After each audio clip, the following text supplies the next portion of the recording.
राजस्थान में स्कूल की किताब से जवाहरलाल नेहरू का नाम हटाने को लेकर कांग्रेस ने बीजेपी सरकार पर निशाना साधा है। राजस्थान बोर्ड की 8वीं क्लास की सोशल साइंस की नई किताब से देश के पहले प्रधानमंत्री जवाहरलाल नेहरू का नाम हटा दिया गया है।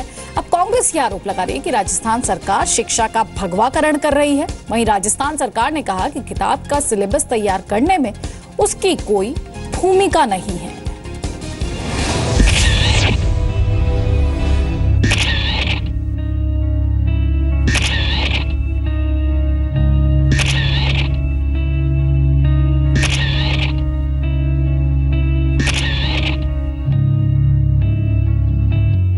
राजस्थान में टेक्स्ट बुक से गायब देश के पहले प्रधानमंत्री का नाम।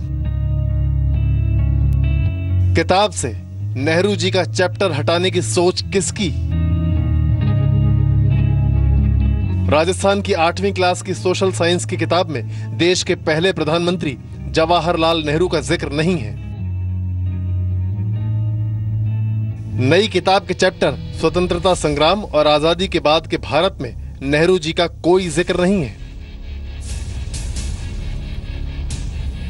इससे पहले के एडिशन में नेशनल मूवमेंट के चैप्टर में नेहरू समेत कई नेताओं का जिक्र था। इसके अलावा इंडिया आफ्टर इंडिपेंडेंस चैप्टर में यह बताया गया था कि सरकार बनाने में नेहरू और सरदार पटेल की क्या भूमिका रही थी।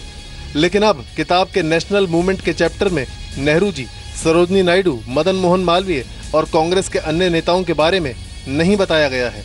इंडिया आफ्टर इंडिपेंडेंस चैप्टर में भी नेहरू के बारे में कुछ नहीं लिखा गया है।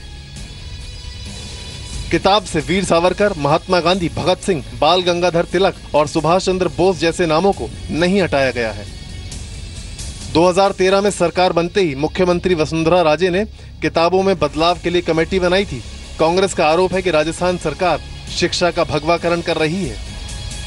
डेलिबरेटली उनका नाम हटाया गया है, ये बहुत एक ओछी सोच है और मुझे शर्म आती है कि आज ऐसी सरकार बैठी है जो नेहरू जी का योगदान को बताना छोड़िए, उनका नाम किताब से हटा देना ये बहुत बड़ी भूल है, बहुत बड़ी गलती है और सरकार को इसके लिए माफी मांगनी चाहिए। समाज विज्ञान के हिस्से के तौर पे इतिहास को देखा जाना तो इसमें नेहरू का भूमिका आएगा। मतलब उसके बारे में एक सामूहिक मूल्यांकन में उनका अगर कोई कमजोरी होगा वो कोई रख सकता है, लेकिन उनका नाम कैसे मिटा सकते हैं? किताब में यह भी नहीं बताया गया कि गांधी जी को नाथूराम गोडसे ने मारा। अब उदयपुर के state institute of educational research and training ने टेक्स्ट बुक रिवीजन के ऑर्डर दे दिए हैं। भारतीय जनता पार्टी पूर्वाग्रहों से ग्रसित है, दुर्भावना से ग्रसित है, द्वेष की राजनीति कारण शिक्षा का भी राजनीतिकरण करना चाहती है। अगर पूर्व प्रधानमंत्री पंडित जवाहरलाल नेहरू जी का नाम यदि इतिहास से मिटाने का भारतीय जनता पार्टी प्रयास करे तो सफलता कभी नहीं मिलेगी। राजस्थान के शिक्षा मंत्री वासुदेव देवनानी ने कांग्रेस को जवाब दिया।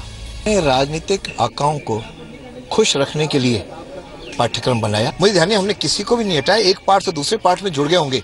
नेहरू जी भी हमारे देश के प्रधानमंत्री रहे, हमने सारे, चाहे वो नेहरू जी हों, चाहे इंदिरा जी हों, चाहे अटल जी हों, मोदी जी हों, चाहे दूसरे पहले के प्रधानमंत्री हों, हमने सबको रखा है। और एक किताब कोई पढ़ाई जाए क्लास 8 में और उसमें देश के पहले प्रधानमंत्री का जिक्र ना हो तो ये तो एक मजाक है। तो ये थोड़ा अच्छा नहीं लग रहा है। मतलब ये एक इतिहासकार की तरह से भी और एक देश के नागरिक के रूप में भी एक थोड़ा लिमिट क्रॉस कर गई है ये स्टेप। थोड़ा कोशिश करनी चाहिए कि जो जिस बैलेंस की बात करते हैं कि सब इतिहास को एक बैलेंस तरीके से नहीं लिखा गया है, पढ़ाया गया है, उसी बैलेंस को आप खुद बिगाड़ रहे हैं। हालांकि ये किताब अभी सिर्फ राजस्थान राज्य पाठ्य पुस्तक मंडल की वेबसाइट पर ही देखी जा सकती है, लेकिन नई किताबों की छपाई का काम जारी है। इस किताब ने बीजेपी और कांग्रेस के बीच टकराव की एक और जमीन तैयार कर दी है। ललित कुमार, जी मीडिया, जयपुर।